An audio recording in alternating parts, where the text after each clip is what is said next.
Iqbal duduk di trotoar jalan, ia pandangi selembar uang 50.000 di tangannya.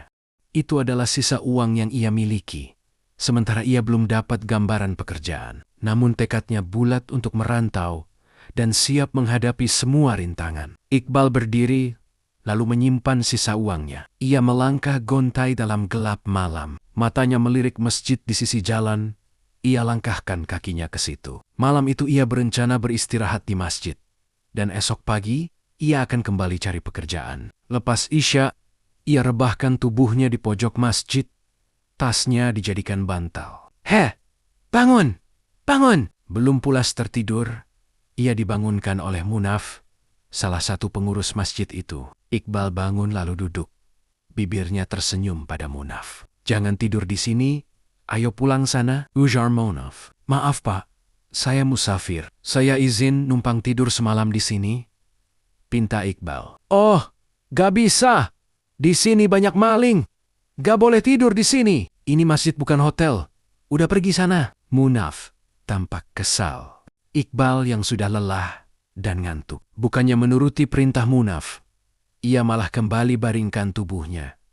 Tidak menghiraukan perkataan Munaf. Melihat itu Munaf bergegas keluar masjid untuk memanggil teman-temannya. Dan tidak lama, ia kembali dengan 4 temannya. Mereka berlima langsung menyeret tubuh Iqbal dan tanpa banyak bicara mereka memukulinya. "Ampun Pak, ampun." Iqbal memohon ampun, namun mereka bagai kesurupan.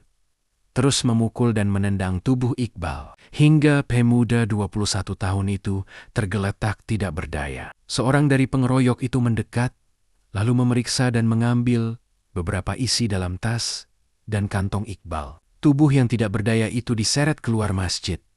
Kepalanya beberapa kali terbentur anak tangga. Beberapa orang yang kasihan melihat kejadian itu segera membawa Iqbal ke rumah sakit.